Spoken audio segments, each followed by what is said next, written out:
यो लकडाउनभरि धेरैजनाको main problem or main concern has been कसरी वेट लस गर्ने या भन्छ कसरी यो बडी फ्याट मेन्टेन गर्ने। हाउएभर मैले ठ्याक्क एउटा अपोजिट अप्रोच लिएर बल्किङ गर्नुतिर लागेँ। So it's been quite a couple of years मैले राम्ररी प्रपरली एउटा बल्क गर्न पाएकै छैन। And the reason being is हुन्छ नि जहिले पनि एभ्री सिङ्गल टाइम बल्क गर्छु भनेर सोच्यो अलिकति बडी फ्याट हुने बित्तिकै अनि त्यसपछि कट डाउन गर्नुतिर मन लाग्थ्यो क्या। And I never really focused on building muscle. However यो लकडाउनमा चाहिँ स्ट्राटेजिकली एउटा मैले प्रपर प्लान बनाएर चाहिँ बल्क गर्नुतिर लागेँ and then that has been successful. So let's talk about that.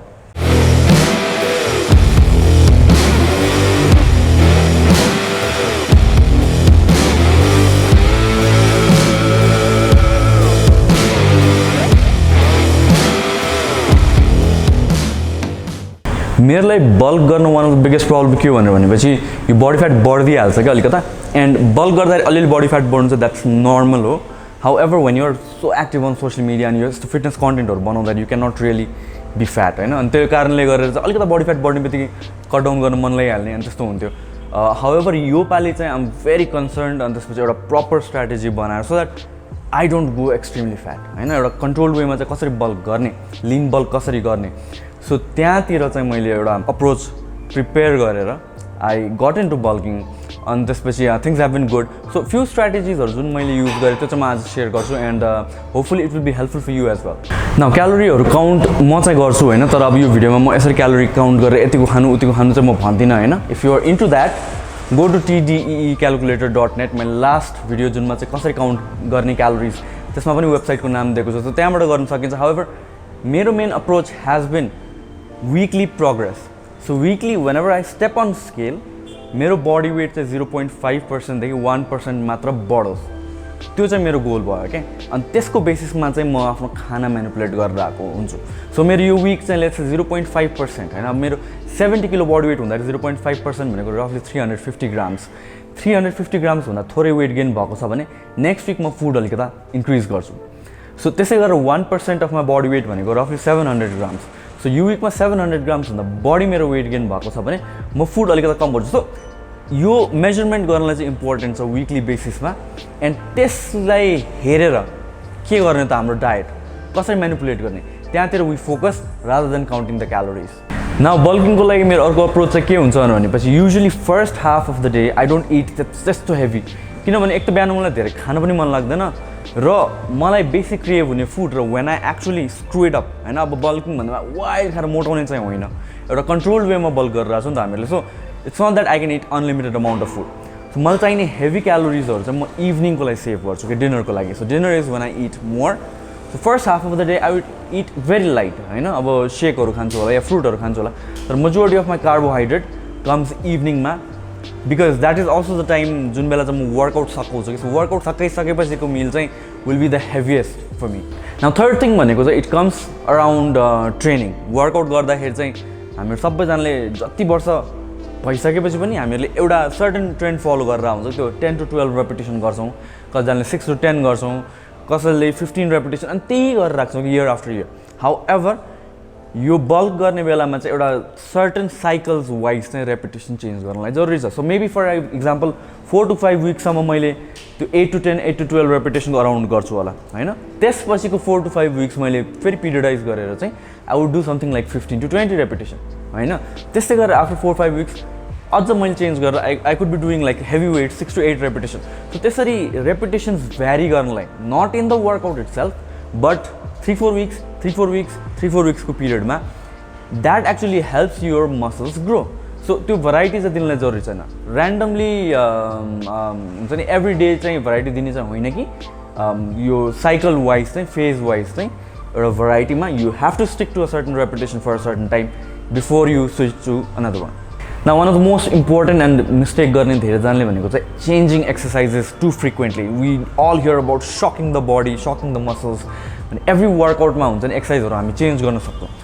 त्यसको डाउन इफेक्ट के हो भनेर भनेपछि हामी ट्र्याक गर्न सकेन क्या। सो लेट्स चाहिँ आजको यो विक चाहिँ मैले बेन्च प्रेस गरेँ चेस्टको लागि, नेक्स्ट विक मैले मसिन प्रेस गरेँ भने कसरी कम्पेयर गर्ने त? लास्ट विक भन्दा मेरो यो विकको पर्फर्मेन्स बढ्यो कि घट्यो भने त्यो कम्पेयर गर्न सकिँदैन क्या। एन्ड मसल ग्रोथको लागि द मोस्ट इम्पोर्टेन्ट प्रिन्सिपल भनेको ओभरलोड हो। वीकली ओभरलोड भइराख्नु पर्यो, वीकली प्रोग्रेसिभ भइराख्नु पर्यो हाम्रो workout. So stick to an exercise for a couple of weeks. म चाहिँ usually I would stick to the same exercise for 5-6 weeks. जुन यो रेपिटेसनको कुरा गरेँ नि, सो यो रेपिटेसनको साइकलमा चाहिँ म एउटै एक्सर्साइज मात्र गर्छु, त्यसपछि रेपिटेसन चेन्ज गर्दाखेरि मात्र एक्सर्साइजहरू चेन्ज गर्छु. त्यो पनि I would change let's say 25 to 30% of my exercise मात्र. Majority of my core exercise are compounds, heavy weights, free weights, मसिन्सहरू म धेरै गर्दिनँ. युजली मोस्टली डम्बेल्स एन्ड बारबेल्सहरू नै हुन्छ. And you can find that in any gym. Wow, this is going to be very challenging, especially लकडाउनको बेलामा. This tip is regarding sleep. हाम्रो लागि स्लिप एकदमै इम्पोर्टेन्ट छ. 8 hours is optimal, 7 hours is minimum. So सकेसम्म I try to sleep 8 hours. Although सुत्ने चाहिँ हामीहरूको अब स्केड्युल बिग्रिरहेको छ धेरैजनाको.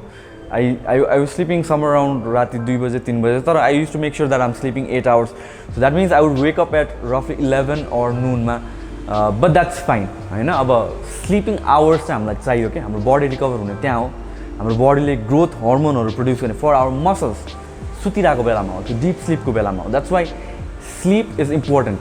त्यो 2-3 घन्टा गरेर ब्रेक गरेर चाहिँ नसुतौँ, किनभने डिप स्लिप पुग्दैन त्यसरी होइन. आफ्टर कपल अफ आवर्स मात्र हामी डिप स्लिपमा पुग्छौँ. सो त्यो कारणले गरेर 1 long hour of sleeping, that is like 7 to 8 hours, that's very important. Another important thing जुन चाहिँ हामी अफन ओभरलुक गर्छौँ, that is drinking enough water. एकजना मान्छेलाई दिनको 3 to 4 liters minimum water consumption चाहिन्छ. अब मैले मोनिटर नगरेर नै हो भने चाहिँ usually I drink let's say 1 liter, half liter मात्र खान्छु कि. तर when I'm monitoring everything I make sure that I'm drinking like 3 to 4 liters. र त्यसले गर्दा एकदमै धेरै डिफ्रेन्स पाउँछ कि हाम्रो बडी, हाम्रो muscles are also made up of water. र त्यो पानी नहुँदाखेरि चाहिँ हाम्रो muscles are very hard to grow. So make sure you are very hydrated. नापेर खाऊँ. One trick that I use is सुत्नुभन्दा अगाडि चाहिँ 4 liters पुग्ने गरिकन बोटलहरूमा म भराएर राख्छु, सो द्याट नेक्स्ट डे उठ्दाखेरि चाहिँ मेरो मिसन नै के हुन्छ भने I finish all that 4 liters and that's how I get hydrated. And the final thing is bulk गर्दाखेरि मैले सुरुमै भने मेरो biggest problem is that I get to fat, अनि त्यसपछि that is something that I do not enjoy. So यसको लागि चाहिँ what I did this time is mini cut होइन. मिनी कट भनेको चाहिँ we do that every 12 to 14 weeks of bulk. या भने चाहिँ आफ्नो बडी वेट 10% बढिसक्यो भने त्यतिखेर चाहिँ हामी गर्छौँ कि. So when I started I was like 70-71 किलोको अराउन्ड थिएँ. बल्क सकिने बेलामा I went up to 78 kilos जस्तो होइन, in a period of 3 months or so, that is 12-13 weeks ठ्याक्क हुन आएको थियो. प्लस मेरो बडी वेट पनि 10%ले बढिसकेको थियो. So what I did was last 2-3 weeksमा चाहिँ मैले मिनी कट गरेँ, where I was in a caloric deficit of रफली 1000-1200 calories जस्तो, but for a very short period of time, that is 2 to 3 weeks. र मिनी कट्सको goal is not to get super lean, it's just अलिकता extra fat shed होस् भनेर. So from 78.5 I went on to 74.3 को अराउन्डसम्म मैले drop गरेँ, mini cut गरेर सकाएँ. अनि यो विकदेखि I'm back to bulking again for another 16 to 18 weeks. This time I will take it slow. So these are the things that actually helped make sure कि मेरो यसपालिको बल्क वेन सक्सेसफुल. मेरो strength सबै एक्सर्साइजहरूमा बढिरहेको थियो, because I was tracking everything, I was eating properly, I was sleeping properly, and त्यसले गर्दा प्रोग्रेस पनि देखियो. राइट नाउ आम अराउन्ड 75-74बाट ड्रप भएर 1 kilo जस्तो फेरि आइसक्यो 1 weekमा माथि. बट अब नेक्स्ट 16-17 weeksको लागि मेरो goal is to actually repeat the same things. यही स्ट्राटेजी हुन्छ, फेरि रिपिट गर्छु, एन्ड त्यसपछि बल्ल मेन्टेन गरेर अनि त्यसपछि I will go on a proper cut होइन. सो मिनी कट भनेको चाहिँ डोन्ट टेक इट एज हुन्छ नि an excuse to cut down एकदमै लिन पुरा एब्सहरू देख्ने गरेर त्यो होइन. तर हाउएभर वेन बल्किङ हाम्रो गोल सुड बी द्याट त्यो एब्सहरू कम्प्लिटली नहराओस्. आई मिन अफकोर्स रिप्ड हुँदैन होइन, एब्सहरू हराउँछ नि, तर एउटा पनि कहीँ पनि केही नदेख्ने गरेर मोटो डल्लो पेट हुने गरेर चाहिँ बल्क नगर्नु. So that should be your main concern. So thank you so much for watching. If you have any question, leave them down in the comment section below, and I will see you guys next time in another video. Have a good day.